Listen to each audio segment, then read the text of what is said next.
Chicos, muy buenos días. Les saluda la misaría. Siguiendo con la temática del colegio, pues nos toca tratar el día de hoy acerca de la citología. Entonces vamos a empezar. Antes de ello, decirles que miren acá, esta es una célula y este viene a ser su núcleo. Las células son partes de los seres vivos, pues muy interesantes, es la unidad básica. Entonces empecemos. Cuando hablamos de citología, pues primero tenemos que hablar acerca de una reseña histórica. Entonces vamos a hablar del señor Robert Hooke. Robert Hooke, pues fue el que observó por primera vez las células en una lámina de corcho. Eh, él había hecho un corte en un corcho y observó esta parte. Como ustedes ven, hay unos espacios, unas celditas, a los cuales él llamó celdillas. Eh, Estas celdillas posteriormente fueron cambiadas por el nombre de células. Entonces, quien utilizó por primera vez la palabra célula fue Robert Hooke. Es por eso que se le considera también padre de la citología. Entonces, Robert Hooke es padre de la citología porque hizo pues sus observaciones, su aporte en lo que viene a ser las células. Entonces, él había visto pues en el corcho células muertas, no había visto células vivas. Entonces, esto de acá son celulitas, pero muertas, ¿ok? Se recuerda también a Anton van Leeuwenhoek. ¿Qué hizo Anton van Leeuwenhoek? Él perfeccionó el microscopio, descubre células libres en una gota de agua y los llamó animáculos, lo que ahora conocemos como protozoarios. A ver, chicos, esta viene a ser una historia bastante interesante. Leeuwenhoek era un pulidor de lentes, ni siquiera era un científico. Él había trabajado pues con telas y después había empezado a trabajar con las lentes. Él colocó unas lentes sobre otra lente y vio que las cosas se agrandaban. Como observó que las cosas se habían agrandado, entonces, ¿qué hizo él? No lo dejó ahí, comenzó a aumentar más lentes y colocarlas en una especie de tubos y de esa forma estaba descubriendo el microscopio. Llegó a realizar este procedimiento hasta el punto en que agarró un vaso con agua, agarró gotas de agua y colocó en este microscopio y observó que daban vueltas unos animáculos. Él dice que sintió demasiado asco porque decía, ¿cómo voy a estar tomando esta agua contaminada? Y a partir de ese momento lavó muy bien el recipiente, pensaba que estaba sucio el recipiente, lo lavó muy bien. Dice que nuevamente recibió el agua y seguían todavía estos animáculos. Entonces, él en su desesperación buscó pues una forma de obtener agua sin estos animáculos, sin estos bichitos, sin estos protozoarios que hoy lo conocemos. Entonces lavó bien el recipiente, lo colocó en el techo, esperó a que llueva y vio que el agua de la lluvia no contenía estos protozoarios. Recién ahí comenzó a beber. Pero no se quedó ahí. Él dice que agarró la pata de una abeja, comenzó a ver en el microscopio, en su microscopio que casero que él había hecho, agarró ojos de una mosca, lo observó ahí. Dice que era como un niño con un juguete nuevo, quería descubrir qué es lo que había. Dice, él fue el primero en observar los glóbulos rojos.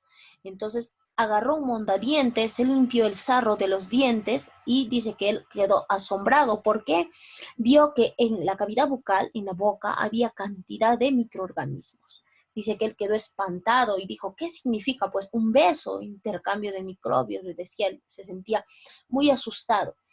Incluso había llegado al punto en lavarse los dientes hasta sacarse, dice que sangre, eso cuenta la historia. Él fue el primero en observar los espermatozoides. Entonces, de alguna manera, logró sacar los espermatozoides y observarlos en su microscopio. Pero no contento con eso, él reportaba, como vemos en el dibujo de acá, con este dibujito, él dibujaba todo lo que observaba. Se pasaba horas y horas dibujando ahí centrado en su mundo, hasta su esposa se había cansado diciendo, este ya se ha vuelto loco, ¿qué podemos hacer con Leeuwenhoek? Pero gracias a él se dieron los primeros avances en la protozoología. Entonces, a él se le considera como padre de la protozoología, porque descubrió y graficó a estos protozoarios. Vamos a continuar. Años después ya se sabía acerca de la célula, pero aparece Robert Brown. Robert Brown estaba estudiando la epidermis de una orquídea cuando de pronto él observa que había una estructura dentro de las células, a lo cual él llamó el núcleo. Entonces, Robert Brown descubre el núcleo de la célula al estudiar la epidermis de una orquídea. Entonces, Brown siempre está relacionado con el núcleo de las células, porque él lo descubre. Vamos a ver también acerca de la teoría celular. Recordemos algo, chicos, que la célula viene a ser la mínima unidad de vida de todos los seres vivos. O sea, lo más chiquito que tiene vida es una célula. Esto también porque recordemos que estamos en época de pandemia, el COVID-19 nos acecha y sabemos que los virus no son seres vivos. Yo les había mencionado que los virus no son seres vivos. ¿Por qué? Porque no están formados por células. Los virus solamente son proteínas con ácidos nucleicos. Pueden ser un ADN o un ARN. Entonces, en otras palabras, proteína más ADN, eso nada más viene a ser un virus. Sin embargo, atacan a las células. Lo más pequeño que tiene vida es una célula. Entonces, en la definición de célula se dice que la célula es la mínima unidad anatómica, estructural, fisiológica, genética, evolutiva y patológica de todos los seres vivos. Pero Matthias Schleiden y Theodore Schwann eran dos, pues uno era zoólogo, el otro era botánico, decidieron dar aportes a lo que ya se sabía de la célula. Entonces, formularon la teoría celular y mencionan que todo organismo vivo está constituido por células. Yo les pregunto, ¿esto será cierto? La respuesta está en tu corazón. No, mentira, chicos. La respuesta es claro, por supuesto, todo ser vivo, todo organismo vivo está constituido por células. Entonces, ellos propusieron lo que hoy en día se conoce la teoría celular. A esto también, se acopló pues Rudolf Virchow, que menciona que la teoría celular amplía la teoría celular en otras palabras. Menciona que toda célula proviene de otra célula. Y eso también es cierto. Entonces, una célula proviene de otra célula anterior. Ahora, hoy en día la teoría celular menciona todo eso. ¿Qué menciona? Que la célula es la mínima unidad de vida. ¿Qué más? Que la unidad morfológica y fisiológica del ser vivo es una célula, eso es correcto. Las propiedades de un ser vivo dependen de sus células, también es correcto. Y la célula se origina solamente de otra célula. Entonces, toda esta teoría celular ayuda a la definición de célula. ¿Quiénes lo dieron? Matthias Schleiden, Theodore Schwann y Rudolf Virchow. Vamos a estudiar en primer lugar a las células procariotas. Cuando hablamos de células procariotas, hablamos nada menos de las bacterias, todas las células del reino Monera. Las células procariotas tienen pues ciertas características. Vamos a ver cuáles son. Son células procariotas, o sea, menos evolucionadas, carecen de organización nuclear, o sea, no tienen núcleo y organelas. Poseen ribosomas 70S. Entonces, sus ribosomas de las bacterias o de las células procariotas son 70S. Cuando cariota significa núcleo, pro es antes, o sea, antes del núcleo. Y estas células son las bacterias. ¿Qué más tienen? Tienen ADN circular, sin proteínas histónicas, o sea, ADN circular, desnudo, desordenado. Así es su ADN. Y está presente pues en el citoplasma. Algunos lo denominan nucleoide. Entonces, núcleo propio no tienen las células procariotas. Y ahí su ADN es circular y desnudo. ¿Cuál es la clasificación? Están dentro del reino Monera. ¿Quiénes? ¿Las células procariotas o las bacterias? Recordemos, chicos, que nosotros como seres vivos estamos pues constituidos o clasificados en 5 reinos. ¿Cuáles son? El reino Animalia, Plantae, Fungi, Protista y Monera. Entonces, el reino Monera es exclusivo de las bacterias, en otras palabras, de las células procariotas. Muy bien. Dentro del reino Monera hay otra clasificación. Están las eubacterias o las arqueobacterias. O sea, son tipos de bacterias todavía. Vamos a ver cuál es la diferencia.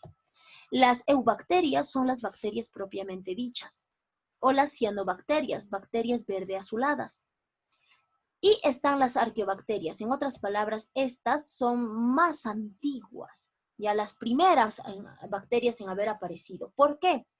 Porque son extremófilas, viven en ambientes extremos. Por ejemplo, las termoacidófilas extremas. Cuando hablamos de termoacidófilo extremo, pues prácticamente no se entiende muy bien la palabra. Sin embargo, vamos a estudiarlo. Termo viene de calor, Ácido viene pues de un pH bastante bajo, de una materia constituyente ácida, algo ácido como el limón, y filo viene a ser atracción. Entonces, estas bacterias, ¿dónde las podemos encontrar? En un ambiente sumamente caliente o ácido.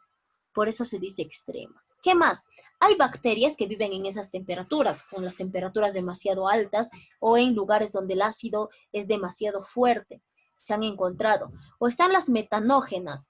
Recordamos que en los pantanos, cuando este proceso, por ejemplo, un pantano, voy a hablarles un poco de esto hoy día, un pantano viene a ser pues un lago o sí, es un laguito, una lagunita, una lagunilla, que está en proceso de eutrofización. ¿Qué significa? Que mucha materia orgánica ha entrado, entonces prácticamente se está secando.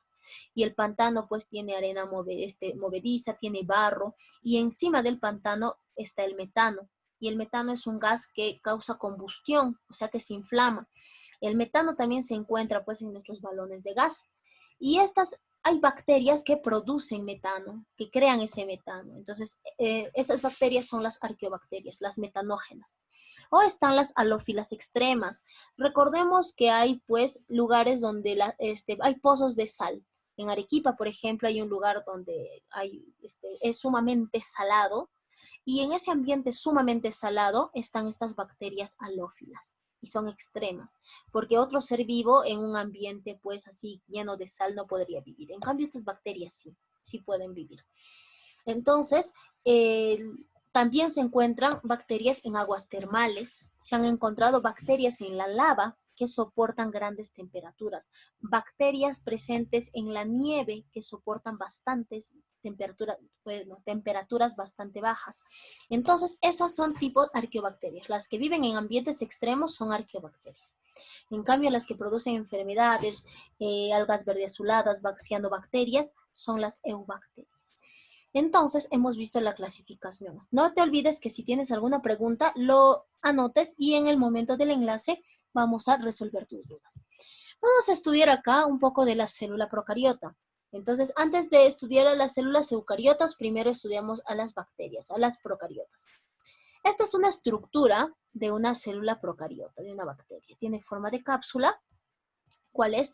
Tiene pues un citoplasma, presenta abundantes ribosomas, 70S habíamos dicho, y pueden presentar plásmidos. Entonces aquí está su citoplasma. Más adelante vamos a ver qué es un plásmido. Pero para ordenarnos vamos a ir de afuera hacia adentro. Entonces de afuera empieza el flagelo. El flagelo, pues mira aquí hay flagelito, es un organoide locomotor constituido por cuerpo basal, por gancho y filamento tubiliforme, o sea, tiene forma de tubo y este tubo está formado por una proteína, por eso es proteínico. Esto le sirve para moverse, por eso dice organoide locomotor. Locomotor es movimiento, le sirve para mover en otras palabras. Vamos a ir a la pared celular. La pared celular está formado por peptidoglucano, que es un tipo de polisacárido. Brinda protección a la bacteria. Vamos a empezar por acá. Hay otro también, los pilis o los pelos. Los pilis, que también se llaman pelos, están formados por una proteína llamada pilina y le sirven para la fijación o la adherencia. Entonces, si quiere fijarse, adherirse a algún lugar, esta bacteria utiliza sus pilis. ¿Ya? Vamos a encontrar también acá abajo a la cápsula, ¿ya? Después de la pared celular está la cápsula. Entonces, es una capa viscosa que rodea la pared celular. Entonces, primero era la cápsula y luego es la pared celular, un lapsus ahí, que rodea constituida por polisacáridos y escasos polipéptidos. ¿Ya? Esta cápsula le atribuye a las bacterias la actividad patógena, la actividad para producir enfermedades. Cuando nosotros nos enfermamos por bacterias, es necesario tomar un antibiótico. Ese antibiótico rompe esta cápsula y ataca a la bacteria y hace que se muera. Entonces, no puede ocurrir lo mismo con un virus porque los virus no son seres vivos. En cambio, este sí es un ser vivo, está formado por una sola célula. Ahora habíamos leído ya la pared celular. Entonces viene la membrana celular. Dice, de naturaleza fosfolipoproteica, está formada por fosfolípidos con permeabilidad selectiva para transporte de materiales. Cuando entramos a la célula eucariota, vamos a estudiar más a profundidad la membrana celular. Pero recordemos que las bacterias también tienen membrana celular. Vamos a estudiar a los ribosomas. Los ribosomas, en este caso 70S, se encargan de la formación de proteínas. Vamos a estudiar a los mesosomas, que son plegamientos de la membrana celular. Ya presentan enzimas y citocromos, que son, pues, estos son términos un poco complejos, pero cuando lleguemos al tema de respiración celular, vamos a ver qué es. En otras palabras, los mesosomas se encargan de la respiración celular en bacterias, nada más. Y el nucleoide dice, está en el citoplasma, consta de un ADN circular unido al repliegue de la membrana sin proteínas. Entonces, el nucleoide es el lugar prácticamente donde está el ADN circular, desnudo y desordenado. Ya este es un ADN que está ahí. Los gránulos de alimento, bueno, producido producto de algún metabolismo hecho por las bacterias. Y el plásmido, este plásmido es importante porque son moléculas de ADN circular extracelular, o sea, es un ADN que está fuera de este ADN circular y desnudo, esa parte es otro ADN adicional. Y por eso dice independiente del ADN circular bacteriano. Entonces, este plásmido se utiliza para producir vacunas, para producir antibióticos. Es un ADN extracelular que tiene mucho aporte en la ingeniería genética. Parte de la ingeniería genética o la biotecnología es la producción de vacunas y de antibióticos contra las bacterias. Entonces, chicos, no se olviden, si hay preguntas, lo anotan en la interacción. Vamos a ver la clasificación por su forma. Cuando hablamos de bacterias, pueden clasificarse por su forma en cocos. ¿Qué es un coco? Es un tipo de bacteria de forma circular. Tú te recuerdas, ¿no? Un coco, ¿qué forma tiene? Un coco, esa fruta es circular. Y la bacteria coco también es. Si se juntan dos, se llama diplococo. Y si se juntan cuatro, se llama tetrada. Bueno, tienen esta forma, ¿no? Como 4 cocos juntos, es una tetrada. Y si se juntan más, forman como una especie de gusanito, eso se llama estreptococo o streptococcus. Por ejemplo, la neumonía, el Streptococcus pneumoniae, que tiene esta forma, ya es un tipo de bacteria. Ahora, los que tienen forma de bastoncito, de cápsula, de pastillita, se llaman bacilos. Cuando se juntan dos, es un diplobacilo. Cuando se juntan varios en forma de gusanito, es un streptobacilo. Antes de pasar eso, hay cocos que se juntan ahí como racimos de uvas. Ellos se llaman estafilococos o estafilococcus. Muy bien. Vamos a ver otro tipo, que hay bacterias en forma de media luna, así chiquitas. En el microscopio se observa así. Se llaman vibrios. Por ejemplo, el vibrio cólera o el vibrio cholerae. Es un ejemplo, pues, de vibrio. Vamos a ver al espirilo. Tiene forma de canutito ahí.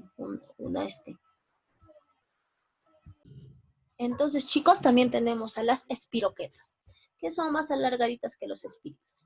Otra clasificación es por los flagelos. ¿Cuántos flagelos tienen? Y pueden ser monotricos, son bacterias pues que poseen un solo flagelo.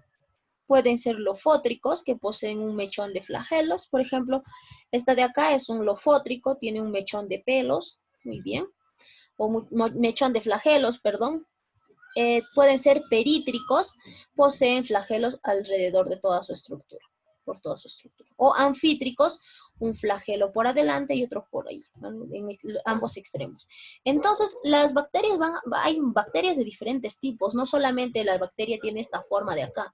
Pueden ser cocos, bacilos, vibrios, espirilos, espiroquetas, pueden ser estafilococos, estreptococos, monótricos, lofótricos, etc. Entonces, esa viene a ser la clasificación, pues, de las bacterias.